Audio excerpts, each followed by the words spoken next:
Olá, segundo ano! Tudo bem, turma? E aí, galera, vamos continuar conversando um pouquinho na nossa aula de biologia sobre plantas. Vamos estudar um pouquinho da botânica, tá certo? Tivemos umas aulas bem livres, bem soltas, olhando as flores, olhando as plantas, olhando o sistema de dispersão de alguns tipos de planta, tá certo?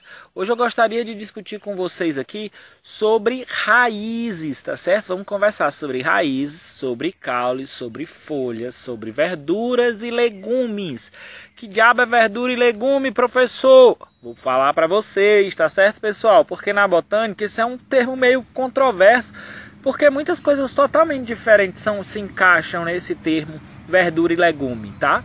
Então vamos começar aqui. Eu queria que vocês pegassem um livro de vocês.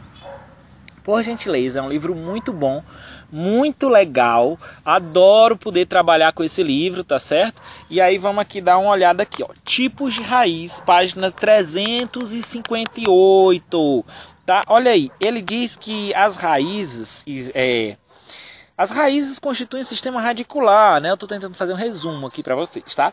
E aí que podem ser dois tipos de raiz. Olha só, ele diz pivotante, tá certo? Das dicotiledôneas e radicular fasciculado das monocotiledôneas. Turma, é tipo assim, raiz pivotante, que é da maioria das plantas, né? Aqui eu tô do lado aqui, ó, de uma barriguda, né? Ela tem até uma modificação aqui no caule. Não sei se vocês estão vendo aqui, ó, esses espinhos. A raiz dela é tipo muito profunda, reta assim no meio e vai lá embaixo para buscar água.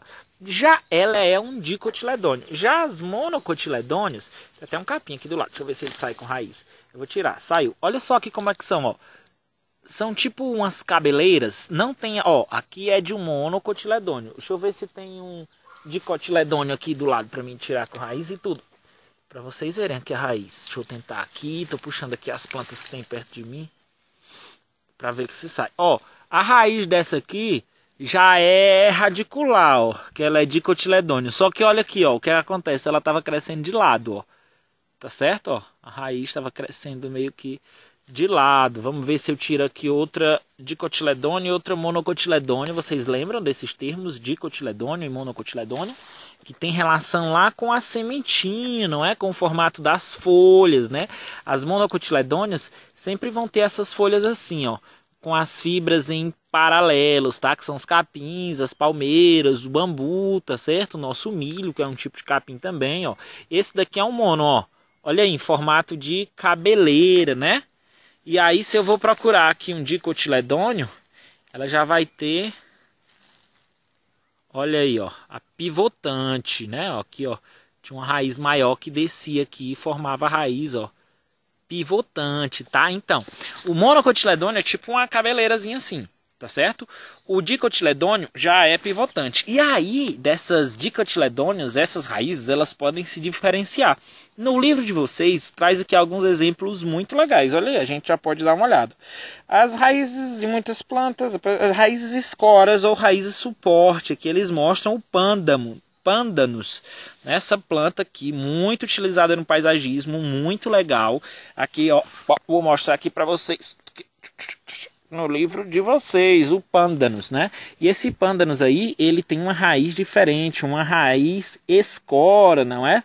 E aqui na figura B, ó, raízes tabulares de uma samaúma. Olha só.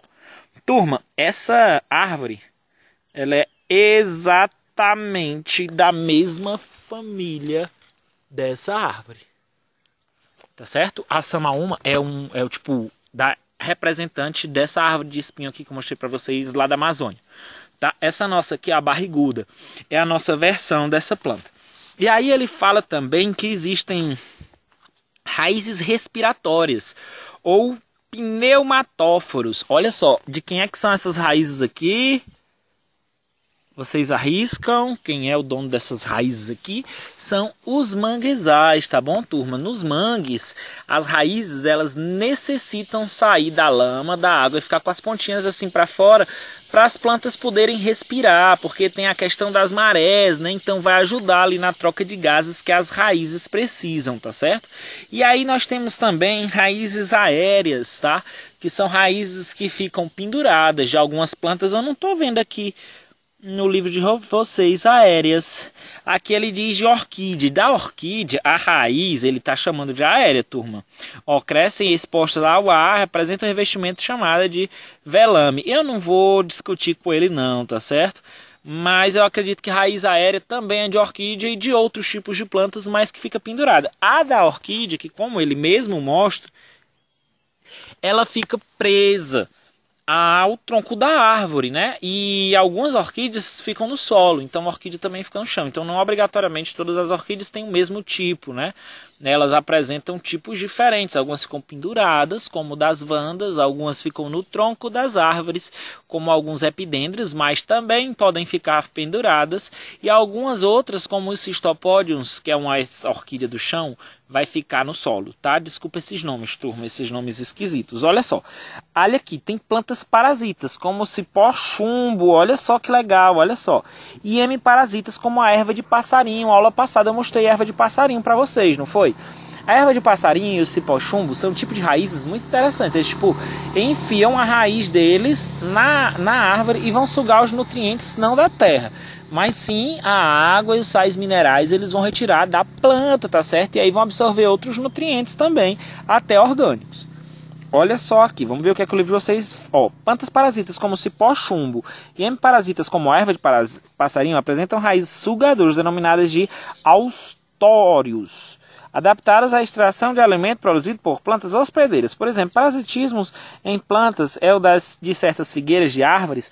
A figueira provoca a morte de sua hospedeira por estrangulamento. Por isso, esse tipo de raiz é denominada raiz estranguladora. Lembra que eu conversei com vocês sobre alguns tipos de figueira? Eu lembro que eu falei que aí os morcegos comem, ou os passarinhos, ou os macacos, animais arbóreos ou voadores. E aí eles jogam essas sementes, regurgitam, fazem cocô, essa semente cai em cima de outra árvore. A figueira joga a raiz dela lá embaixo, quando chega lá embaixo, que ela começa a absorver lá os sais minerais, a água da terra, ela mata a outra árvore estrangulada, e aí utiliza a árvore como suporte, tá certo? E rouba a luz da árvore. E aí, com o tempo, ela fica lá no lugar. É interessante. Mostra aqui, ó. Tem uma figura aqui bem legal. Mas, turma, eu já vi isso aí acontecer. Tá certo? Ó, a figueira, a erva de passarinho.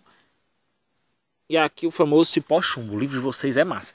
Eu já vi isso aqui acontecer com essas figueiras. E tipo assim, a árvore morrer. E aí a figueira fica segurando aquele nada, o oco dentro. Mas com as raízes, tipo, tudo assim, ó. Fazendo o formato que era aquela árvore que tinha, só que a árvore morreu, o tronco se decompôs, caiu todinho, se desfez e a figueira ficou lá fazendo o molde. E aí, turma, outros tipos de raízes, vamos aqui para a página 360, tá certo? Raízes tuberosas. Essas raízes tuberosas são, tipo, muito importantes, principalmente para a economia e alimentação. Vamos dar uma olhada. Armazenam grande quantidade de reservas nutritivas, principalmente na forma de grãos de amido, e estão presentes em muitas plantas comestíveis, como a mandioca, cenoura, nabo, beterraba, batata doce. Essa última também constituída de tecidos do caule. Tipo, batata, por exemplo, o pessoal acha que aquilo lá é só uma raiz, mas na verdade é um tipo de caule modificado, tá certo? Nem tudo que parece raiz é só raiz, tá? Então alguns são, olha aqui, ó, raízes de tuberosas, nabos, cenouras e rabanetes. Pronto. E aí vamos olhar aqui caule, vamos passar para caule agora. Caule, estrutura que se liga, integra raízes e folhas, tanto no ponto de vista estrutural como funcional. Em outras palavras, além de constituir a estrutura física de onde se inserem raízes e folha, o caule é responsável pelo transporte de água e substâncias orgânicas entre os órgãos. Olha só. A maioria das plantas, o cálcio cresce perpendicularmente para fora do solo. Há espécies, porém, que ele cresce horizontalmente na superfície do solo, ou mesmo enterrado, caule subterrâneo, tipo bananeira, tá? Gengibre. Vamos ver o que é que eles dizem. Esses aí são os conhecidos rizomas. Eu não sei se ele vai falar isso agora, mas já para tirar já, tá bom? Caules subterrâneos apresentam gemas ou botões vegetativos a partir dos quais podem desenvolver ramos e folhas. A presença dessas estruturas permite distingui-los das raízes. Essa é a diferença, tá bom? Porque eles apresentam gemas ou botões vegetativos lá nesses caules. A parte mais jovem do caule é o ápice, onde ocorre a multiplicação de células do meristema apical, responsável pelo crescimento e extensão da planta. À medida que o caule cresce, vão surgindo espaçadamente os primórdios foliares. Primórdios foliares, olha o nome, primórdios. É de onde nasce, né, as folhas. Então se liga, galera. No caule tem essa estrutura, que dela sai a folha. Ela é bem fácil lembrar. Primórdios. Do primordial das folhas. Primórdios foliares. Vamos ver aqui. Primórdios foliares, as células meristemáticas que se multiplicam e originam folhas, os quais os locais onde as folhas se inserem no eixo cauliar são denominados de nós, tá certo? Espaço entre esses nós são entre nós. Vou tentar aqui resumir, tá bom? E aí, o que é que acontece? Nós temos a gema. Gema, tá certo? É aonde a planta está crescendo, aonde vai haver a diferenciação celular. Essa gema ela pode ser apical, no ápice, no topo, em cima da planta, tá certo? Ou gema axilar ou lateral. São essas gemas que vão ficar ali, tá certo? No caule, de maneira que vão crescer outros galhos, tá bom? Na lateral. Em geral, essas gemas elas ficam elas têm relação com os primórdios foliares também, tá? De onde tem uma gema dessa é sempre junto com o primórdio foliar. Vamos dar uma olhada aqui, ó. A folha possui feixes, né? Liberolenhosos, né? Que se diferenciam. E aí eles têm o xilema e o floema dentro da folha, tá certo? Que esses traços que a folha tem. Deixa eu pegar aqui essa aqui é bem... Olha só. Eles servem tanto para dar estrutura para o limbo da folha, tá certo? Que essa parte aqui a gente vai já dar uma olhada. E aí, aqui dentro a gente vai ter estruturas tipo do caule, o xilema e o floema. Vocês lembram do xilema e o floema lá no caule? Um passa internamente, outro externamente. Um transporta a seiva bruta e outro transporta a seiva elaborada, né? A seiva bruta, ela vem do solo. A seiva elaborada, ela vem das folhas. Vamos ver aqui, ó. Tipos de caule. Assim como as raízes também são classificadas de acordo com a forma e função que apresentam. Troncos são caules mais robustos, bem desenvolvidos. Na parte inferior, geralmente ramificados. Na parte superior, típicos de árvores e arbustos, tá bom? Isso eu estou na página 361. E aí ele vai falar de um tipo de caule específico, tá bom? Que são as estipes. São caules geralmente não ramificados, que apresentam no ápice um tufo de folhas. São típicos das palmeiras, que são monocotiledôneas, tá certo, turma? Ou também os colmos, são caules não ramificados com divisão nítida nos gomos. Típico das gramíneas, eu posso exemplificar para vocês, por exemplo, um bambu. Tá bom? Que eu acho que é a graminha gigante que nós temos. Tem bambu que cresce 1 metro por dia, turma. E aí ela tem aquele caule oco, né, por dentro. Vamos ver se ele fala mais aqui, ó. E aí, a grama e o morangueiro tem caules do tipo estolho ou estolão, que crescem horizontalmente sobre o solo, enquanto a bananeira e o bambu têm caules subterrâneos, denominados rizomas. Olha aí, eu tinha falado dos rizomas, né? A batata inglesa forma estruturas cauliares arredondadas subterrâneas, denominadas tubérculos, com células ricas em grão de amido. Olha só que legal, galera. Caules relativamente finos e longos são denominados trepadores, tá certo? Quando crescem enrolados sobre algum tipo de suporte, caules volúveis rastejantes quando crescem sobre o solo, tá? Trepadores quando eles crescem subindo em suportes, rastejantes quando crescem no solo. Tipo assim, pé de girimum, que é a abóbora que a gente chama, né? Que a gente come tanto a semente quanto a carne do fruto, ele é rastejante, né? O pé de maracujá, ele já é diferente, né? Ele é um trepador que se utiliza também de uma estrutura bem interessante, que são as gavinhas, né? E aí eu passei para a página 362, tá, turma? Onde vocês podem dar uma olhada aqui, ó, em alguns caules diferenciados, tá? Olha aí, o caule do bambu, que é o como, né? Que é aquela diferença, até eles citaram gramíneas, mas eu preferi colocar o bambu, ele colocou aqui, que é essa diferença grande entre os nós, aqui você vê, ele é oco por dentro e tudo. Aqui no D, ó, outro como, um como cheio, tá? Não é um como oco, que é o da cana de açúcar, né? Nossos carros que há álcool rodam por causa disso. Bebida alcoólica, né? É feita algumas com essa cana de açúcar, né? No caso da cachaça, por exemplo. E tipo, a principal fonte de açúcar que nós utilizamos aqui é essa, tá? Existem outros locais que utilizam outras fontes de açúcar, como a beterraba, por exemplo. A gente pode até conversar melhor sobre isso. E aí vamos dar uma olhada aqui, ó. Na figura E, nós temos o que é que ela vai falar aqui da figura E. Figura E, caule trepador. Olha aí, figura F aqui, o morango, ó. Vocês conseguem ver aí o morango na página 362, tá? Ó, figura F, caule rastejante. Aqui a batata, figura G, rizoma da batata inglesa, tá? E mostra também a cebola. Bulbos de cebola inteiros e com corte longitudinal, né? Mostra aqui os dois, olha só. Então, vamos acompanhar aqui no livro, tá, turma? Olha aí a cebola. Pronto. Turma, aí outros tipos de caule, assim, muito importantes pra gente estar discutindo e aprendendo. Vocês lembram quando eu mostrei o cacto, que eu falei pra vocês que eles fazem a fotossíntese no caule, porque eles abriram mão das folhas pra não estar perdendo muita umidade? Pronto. Esse tipo de caule, eles são fotossintetizantes. Vamos dar uma olhada aqui, ó. Certos caules apresentam especialização. É aquele, primeiro vai falar das gavinhas. Ele vai falar daquele negócio que sai do maracujá, que enrola na planta e puxa e sustenta o maracujá e outras trepadeiras, tá certo?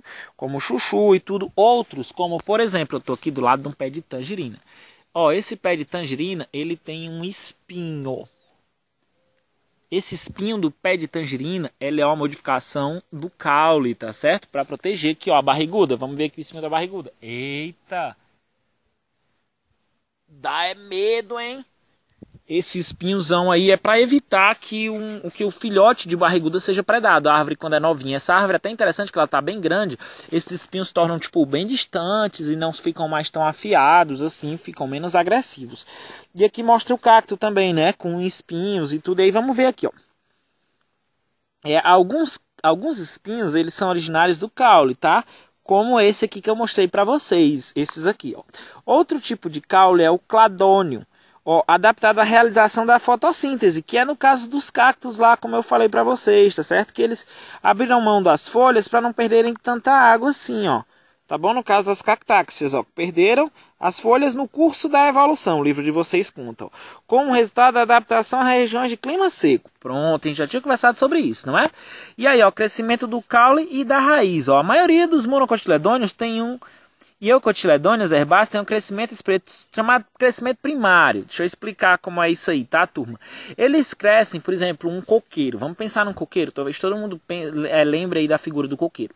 O coqueiro, quando ele cresce, que ele atinge determinado tamanho, ele não precisa nem estar adulto, ele tem no tronco dele uma certa espessura.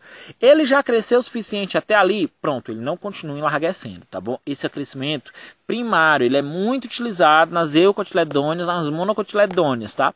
As dicotiledôneas, tá? Que são as principais, elas têm um crescimento também secundário. São aquelas árvores que podem ficar com aqueles troncos imensos, tá? Uma palmeira, quando atinge uma determinada maturidade, ela cresce, e o tronco dela não engrossa mais, tá bom?